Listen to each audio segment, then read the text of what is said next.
Welcome to our quantum deep dive.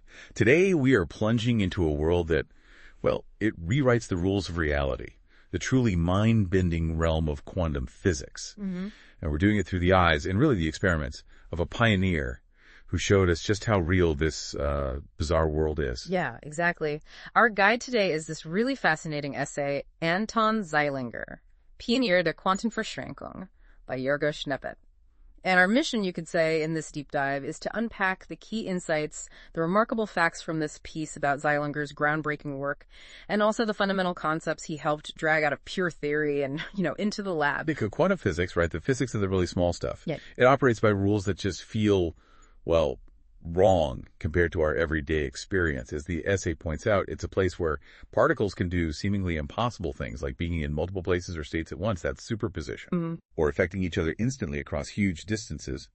That's non-locality, often tied up with entanglement. It's weird. It's counterintuitive.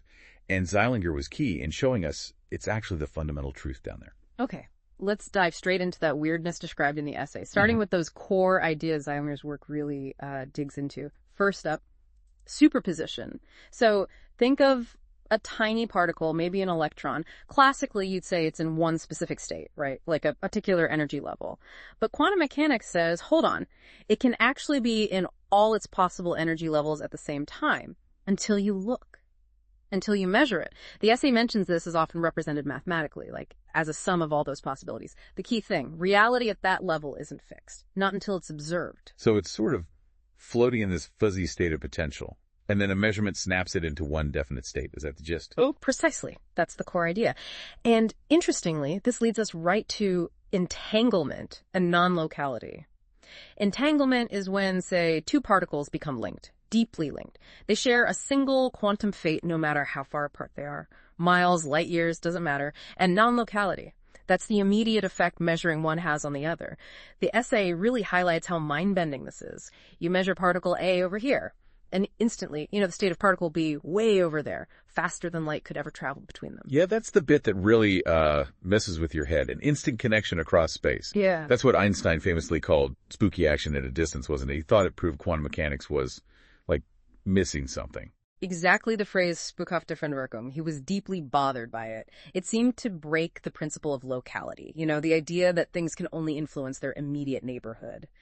And then there's another piece, the uncertainty principle. The essay touches on this too. Heisenberg showed there's this fundamental limit.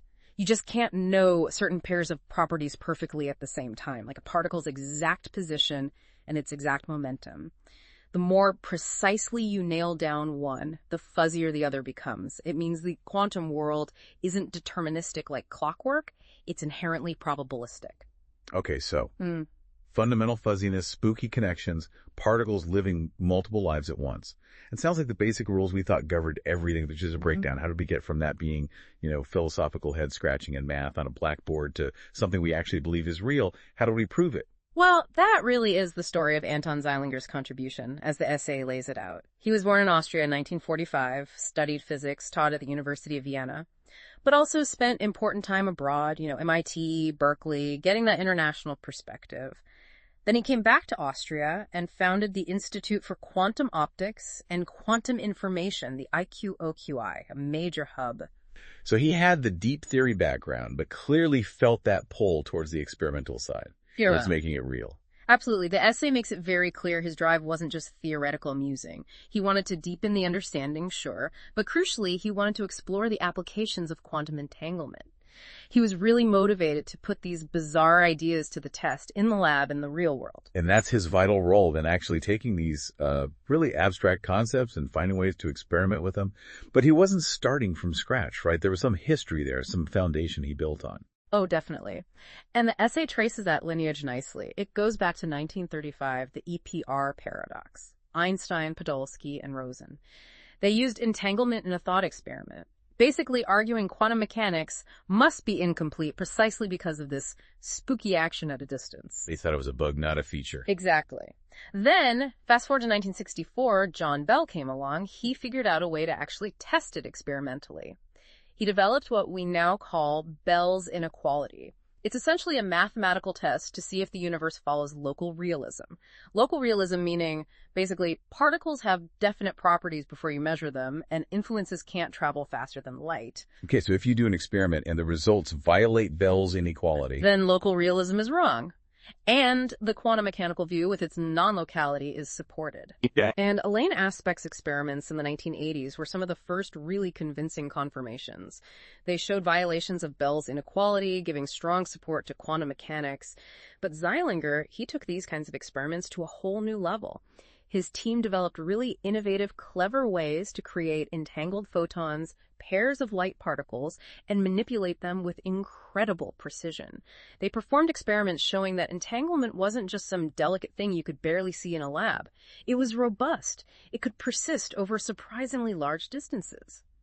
The key insight here, I think, is that they turned entanglement from this weird theoretical puzzle into an actual experimental tool you could work with. and the significance of those experiments. I mean, it's huge, isn't it? They weren't just like ticking a box confirming a theory. They were demonstrating empirically that non-locality and entanglement are real features of our universe. It basically forced physics to accept that quantum mechanics, however strange it seems, is the most accurate description we have. Precisely. And once you accept entanglement is real and you can control it, well, then you start thinking, what can we do with this? And that leads directly into Zeilinger's work on quantum communication. The basic idea, as the essay explains it, is using these unique quantum properties entanglement, the uncertainty principle, to transfer information in a way that's fundamentally different from, classical radio waves or fiber optics. And the big draw here, the main advantage, is security, right? Security that's baked into the laws of physics itself. That's the absolute key takeaway. Think about classical communication. An eavesdropper tries to copy the signal without leaving a trace. But in the quantum world, the very act of measuring a quantum state inevitably disturbs it. Remember the observer effect. So any attempt by an eavesdropper to intercept the message automatically leaves detectable evidence. You know someone's been listening. And entanglement provides a powerful way to implement this. If your information is encoded in the shared state of entangled particles, any attempt by an eavesdropper to measure one particle instantly changes the state of its partner, potentially miles away. This immediately alerts the legitimate users that the channel's been compromised. So the spooky action becomes a security feature. Exactly. And Zeilinger was a real pioneer in actually demonstrating this could work in practice, showing how entangled photons could be used for secure key distribution, which is essential for modern cryptography. And the essay gives that amazing example, doesn't it? 2004, in Vienna, they sent quantum encrypted information over 144 kilometers. That's not just a tabletop experiment. That's showing real-world feasibility over a significant distance outside the lab. The huge milestone. And the essay mentions they were using or inspired by protocols like BB84, that one relies on detecting errors caused by eavesdropping on photon polarization, and also E91, which is directly based on entanglement and offers very strong security guarantees. Okay, but it can't be all smooth sailing. What are the practical hurdles? The essay must mention challenges. Oh, absolutely. It's realistic about the difficulties. The biggest one is decoherence. Quantum states are incredibly fragile. Any interaction with the environment, noise, stray heat, anything can destroy the superposition or entanglement. And then there's just plain photon loss, sending single photons over long distances, especially through fiber optics or the atmosphere. Many just get absorbed or scattered. Right, so you need ways around that. And the source mentions solutions being actively researched and developed. Things like quantum repeaters. Think of them like signal boosters, but for entanglement. They can extend the range of quantum communication. And also using satellites, like the Chinese Mishias satellite experiment mentioned. Sending photons through the vacuum of space avoids a lot of the loss and decoherence you get in air or fiber. Makes sense. So yeah, Zeilinger's experiments were absolutely crucial. They proved that this vision of secure, functional quantum communication networks wasn't just science fiction. It was actually achievable. He paved the way. Building on that, another really mind-bending application his work was absolutely central to is quantum teleportation. Now, the essay is clear. This isn't Star Trek beaming, right? You're not moving matter. No, definitely not beaming Scotty up. It's about transferring the quantum state, the defining information of a particle from one place to another without physically moving the particle itself. Okay, explain that. How does that even work? It's clever. You need three things, basically. The particle whose state you want to teleport, let's call it particle A, and a pair of entangled particles, B and C, shared between the sender and receiver. The sender performs a special joint measurement on particle A and their half of the entangled pair, particle B. This measurement result is just classical information, like a couple of bits. The sender transmits that information over a normal channel, phone line, internet, whatever, to the receiver. Okay, so classical communication is involved. Crucially, yes. The receiver, who has particle C, the other half of the entangled pair, takes the classical information they just received and performs a specific operation on their particle C based on that information. And presto, particle C instantly takes on the exact quantum state that particle A originally had. Wow. But particle A, what happens to it? Its original state is destroyed in the measurement process. That's key. You can't clone a quantum state. You transfer it, and the original is gone. And because you need that classical signal to tell the receiver what operation to perform. Exactly. It means you can't use teleportation to send information faster than the speed of light. The overall process is limited by how fast that classical message travels. Okay, that makes a bit more sense. No breaking relativity. No breaking relativity. And Zeilinger's group, they were the first to experimentally demonstrate this back in 1997 in Innsbruck. They used 3 photons, one whose state they wanted to teleport, and 2 others entangled together to act as the quantum channel. They did the joint measurement, sent the classical result across the lab bench, did the operation on the 3rd photon. And it worked. The 3rd photon became identical to the first one. It worked. The original photon's state was gone, and the distant photon acquired it. A landmark experiment. Proof of principle. That must have been just incredible. What was the significance? Beyond just showing it could be done. Hugely significant for quantum technology. It proved you could move delicate quantum information qubits around without physically sending the qubit itself. This is vital for building quantum networks, linking quantum computers, transferring information without needing to measure it directly, and risk collapsing its state. But again, the same challenges apply, I assume. Decoherence, photon loss. Yes, the essay acknowledges those limitations still apply, especially over longer distances, and that fundamental speed limit imposed by the classical communication step. Right. But the vision it enables, also discussed in the source, is really exciting, thinking about a future quantum internet, perhaps using those quantum repeaters or satellites we mentioned, and linking powerful quantum computers together for distributed quantum computing. Teleportation is a key enabling technology for that future. Okay, so that brings us naturally to quantum computers themselves, also discussed in the essay. Right. And the fundamental difference, the core idea, is the qubit. Classical computers use bits, right? They're either a 0 or a 1. Simple. Quantum computers use qubits. And thanks to superposition, a qubit can be a 0, a 1, or crucially, some combination of both 0 and 1 simultaneously. And that both simultaneously part is what enables quantum parallelism, the ability to explore loads of possibilities at once. That's the potential game changer for certain problems. Instead of checking possibilities one by one, like a classical computer, a quantum computer, using qubits in superposition and entanglement, can, in a sense, explore many paths concurrently. This promises potentially exponential speedups for specific tasks. There's always a but. There's always a but. And the big one, again, is decoherence. Qubits are incredibly fragile. Environmental noise just wrecks their quantum properties very easily, leading to errors in the computation. Building and shielding them is a massive engineering challenge. And how does Zeilinger's work connect here? We talked about communication and teleportation. It's fundamental. Entanglement, the very phenomenon Zeilinger did so much to experimentally confirm and control. It's absolutely essential for building quantum computers. You need entanglement to create the quantum gates, the basic logic operations, and crucially, to link multiple qubits together. You can't have a powerful quantum computer without reliable entanglement. So Zeilinger's work in proving entanglement was real and manipulable was a foundational paving stone on the road to quantum computing. Okay, that makes sense. And the potential applications the essay mentions, they sound transformative. Cryptography, for instance. Yeah. They could potentially break current encryption methods. Yeah, using things like Shor's algorithm, that's a big driver for research. But they also enable new quantum-resistant forms of encryption. Exactly. So it's both a threat and an opportunity for security. Then there's AI and machine learning. The essay suggests quantum computers could process massive data sets or train complex models much faster than classical machines. Think quantum machine learning, maybe new types of neural networks. Huge implications there. And in fields like materials, science, and chemistry. Simulating molecules accurately is incredibly hard classically, especially complex ones.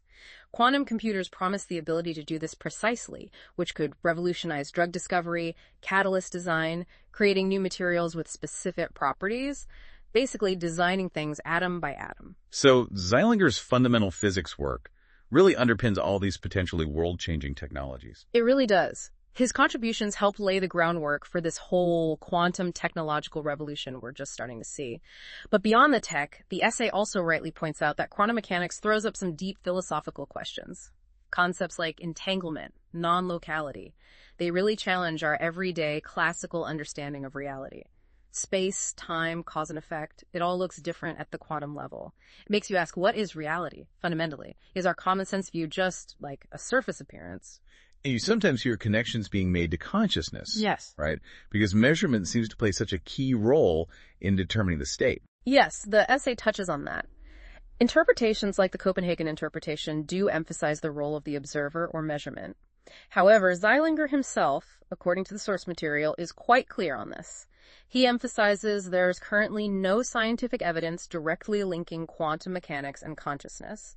He tends to view quantum mechanics as a new, powerful way to understand physical reality within the scientific method, rather than jumping to, say, metaphysical conclusions. Okay, keeping it grounded in the science. And the essay also brings up the ethical side of things, which is really important as these technologies develop. Quantum communication offers amazing security, great, but what about potential misuse? Who controls access?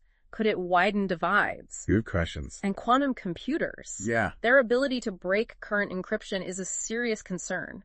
It means we urgently need to develop and deploy quantum-resistant cryptography to protect data in the future. So there's a responsibility that comes with this power. Absolutely. And the essay highlights Zeilinger's perspective here. Scientists really need to be aware of and think about the societal consequences of their discoveries. He apparently advocates for responsible development, promoting open collaboration, sharing knowledge internationally, partly as a way to prevent misuse and ensure the benefits are shared widely. It's about mindful progress. That seems like a crucial perspective. So if we were to summarize Zeilinger's key achievements, drawing from the essay, he was absolutely instrumental in experimentally proving quantum entanglement is real, solidifying it. He pioneered some of the very first practical demonstrations of quantum communication, showing it could work over real distances. And of course, leading that groundbreaking first experiment in quantum teleportation. His work was just pivotal in moving quantum mechanics from, abstract theory to something you could actually test, prove, and begin to engineer with. And looking forward, his legacy is just immense, isn't it? His foundational work underpins so much of the future potential we've talked about. Future quantum communication networks, the ongoing development of powerful quantum computers, and the impact those could have across cybersecurity, AI, medicine, material science. It's vast. It really is. And maybe a final thought, kind of reflecting the essay's conclusion. Zeilinger's experiments did more than just confirm physics theories. They fundamentally expanded our picture of reality itself, challenging those old ideas of separation, of simple cause and effect, suggesting a much deeper, more interconnected universe. His work really pushes all of us, I think, to look at reality with fresh eyes, and it highlights just how profoundly quantum technology might reshape our world. And we really have Jurgo Schneeppert to thank for the essay that gave us such a great basis for this deep dive today. Absolutely. Thank you for joining us on this deep dive into the quantum world and the revolutionary work of Anton Zeilinger. Goodbye.